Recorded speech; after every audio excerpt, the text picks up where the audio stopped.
You're not broke because you don't make enough. You're broke because 6 invisible traps are draining your wealth while you sleep. Today, we're exposing all of them. 10 minutes, no BS. Let's go. Here's what nobody tells you at graduation. You just signed up for a second mortgage. Except you can't sell the degree when times get tough.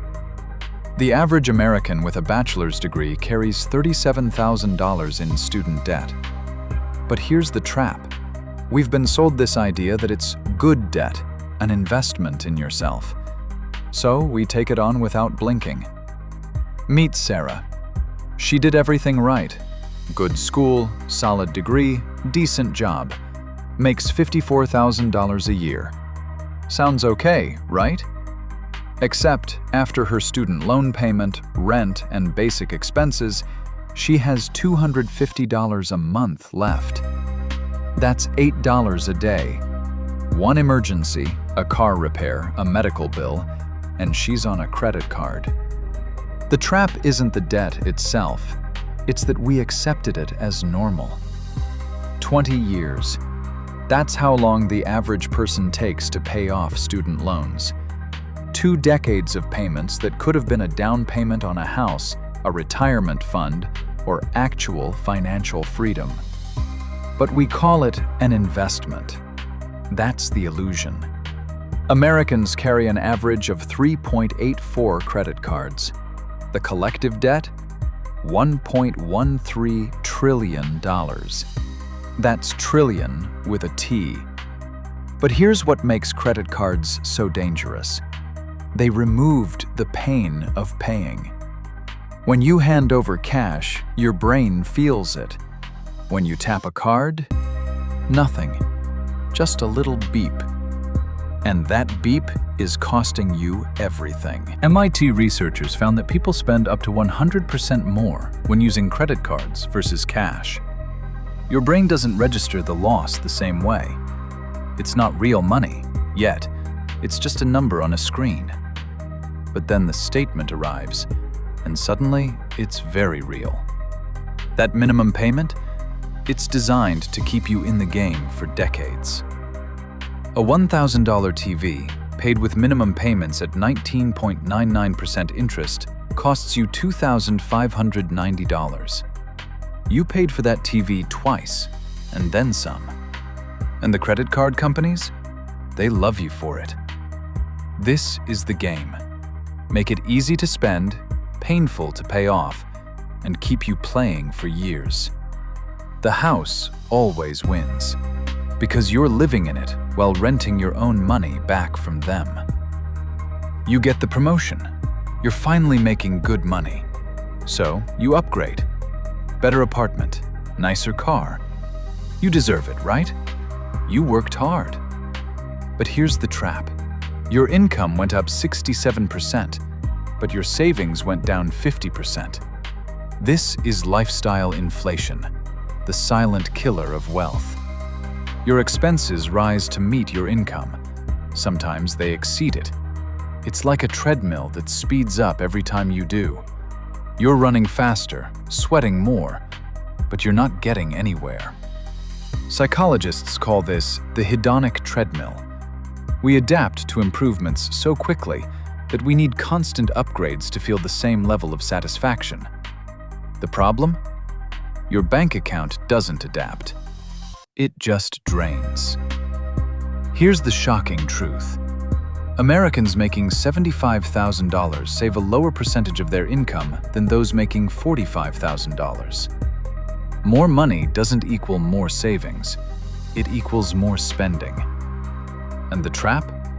You think you're doing better because you're making more, but your net worth tells a different story. The Joneses got a new car.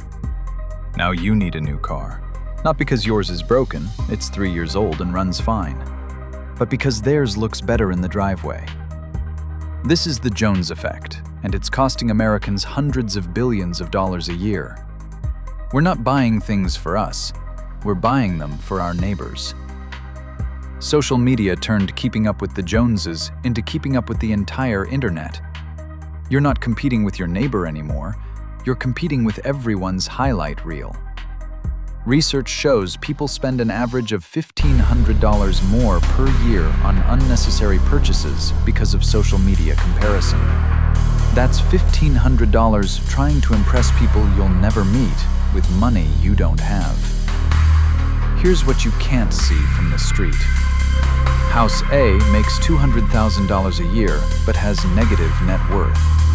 They're drowning in car payments, credit card debt, and a mortgage they can barely afford. House B makes $120,000 but has $310,000 in net worth because they stopped playing the game.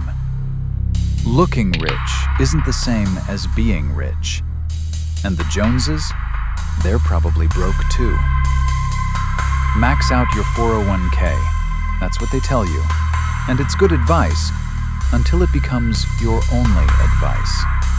I've met people in their 30s who won't spend $2,000 on a life-changing trip because it could grow to $10,000 in their 401k by age 65. Here's the trap. You're trading your 30s, when you have energy, health, and freedom, for your 60s, when you might have money, but less of everything else. I'm not saying don't save for retirement. I'm saying don't sacrifice the best years of your life for it. A 30-year-old backpacking through Southeast Asia for 3 months creates memories that no amount of money can buy at 67. Balance isn't weakness, it's wisdom. The goal isn't to be rich when you're old. It's to be rich at every age. Rich in experiences in your 20s. Rich in skills in your 30s. Rich in relationships in your 40s.